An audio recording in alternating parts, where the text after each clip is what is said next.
Sometimes the most satisfying magic systems emerge when you take a few real things and smash them together into something new. Thus came the creation of glass wielding. This video will tell you where the idea for glass wielding came from exactly, both on the glass side and the wielding side. It will run through the basic mechanics of the magic system, and we'll throw in a few teaser story elements if you stay to the end.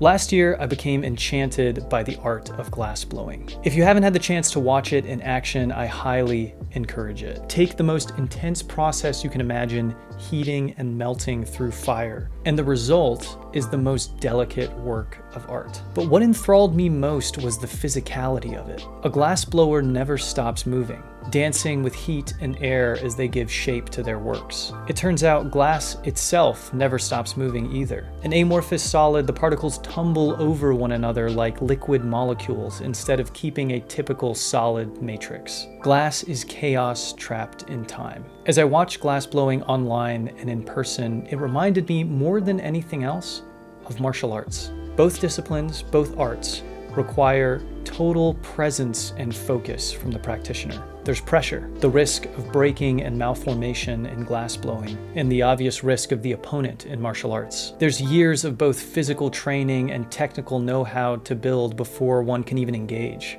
There's a performance element. Everyone watches you glass blow at your furnace, and everyone watches you fight in the ring. And there's the breath. Breath that blows shape into glass, and breath that circulates energy through the martial artist who attends to the internal aspects of the discipline.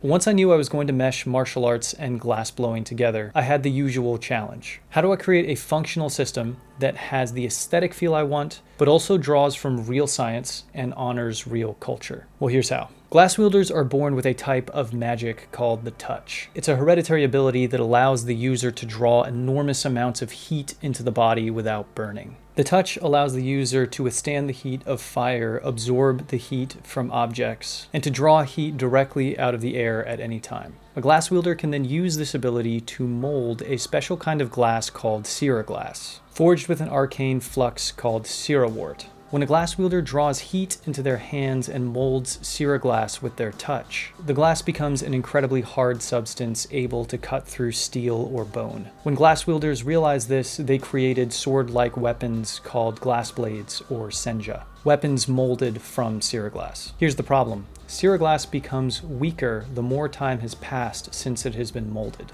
That means that the most powerful glass wielders will mold their weapons during combat, heating the glass blade and annealing it again, melting it into a sphere and drawing out a sword with their fingertips, the way a glass blower continually heats and cools their glass art. Those who cannot glass wield may use glass weapons, but their senja will pale in strength compared to the freshly molded weapons of a true glass wielder. Before I started writing, I imagined a scene where a glass wielder named Jesongara attacks a squadron of unsuspecting guardsmen with brittle glass blades. With ease and fluid movement, she snakes through them, shattering their weapons upon first impact, sending glittering glass shards everywhere as she cuts through her enemies. On the other hand, a fight between two well-trained glass wielders would be a test of form, speed, and agility. Think of it like an anti-Western duel. Instead of the adversaries waiting for the right moment to fire, they charge at one another, trying to prevent their opponent from molding their senja. It becomes a fast-paced battle demanding constant movement, as glass wielders flow from attack to defense to molding to attack to defense to molding, a false move potentially resulting in a shattering of their weapon and the loss of their life.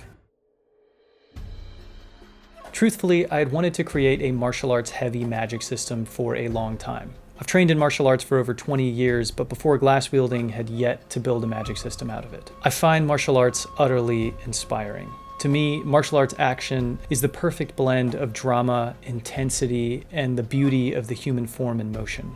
I wanted to create a wide diversity of glass-wielding styles similar to the wide diversity of martial arts in real life. All of them are snake-themed as the world in the Glass-Wielder Chronicle reveals all things serpentine. More on that in another video. The three styles I've created so far are Fang Strike. It's the most direct type of glass-wielding. Think the power and ferocity of Japanese Isshin-Ryu, Korean Tang Soo-do, Muay Thai, or Krav Maga. Fang Strike attempts to break through the opponent's defenses as swiftly and efficiently as possible. Tail Whip.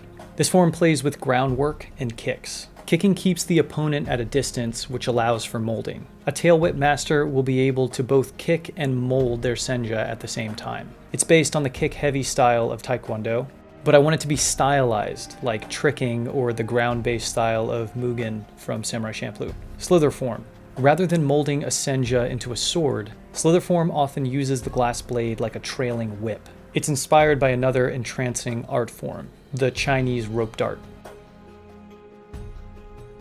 When crafting the story for the Glass-Wielder Chronicle, the visual metaphor of change through heat and pressure came to the forefront of my mind. The main character, Ijen, has lived his life striving to be a performer, acting, dancing, performing music. He's religious, believing fervently in the tenets of hedonism, a worship of the unknown.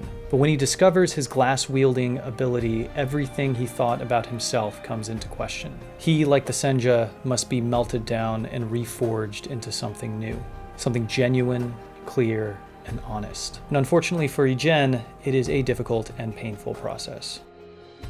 I'm still early into the Glass-Wielder Chronicle. I've completed a first draft, and I would love to hear your thoughts and ideas with regard to this magic system. One of the coolest things about making these videos is hearing everyone's input in the comments. I've got new insights into culture, science, and people's personal stories. All from throwing up a video about magic systems of all things. I'm a big believer in learning together, and I'd love to learn with you all. If you want to dig further into my process, you should check out Science Through Magic Systems. Still available through the TPT website. It's a step-by-step guide to doing research and developing a magic system out of science. Link below. If you enjoyed that video, you can learn more about my world building by watching my videos on tree and bone magic. Support my books and educational work on Patreon. Subscribe for more videos that I hope will inspire and uplift you. Godspeed.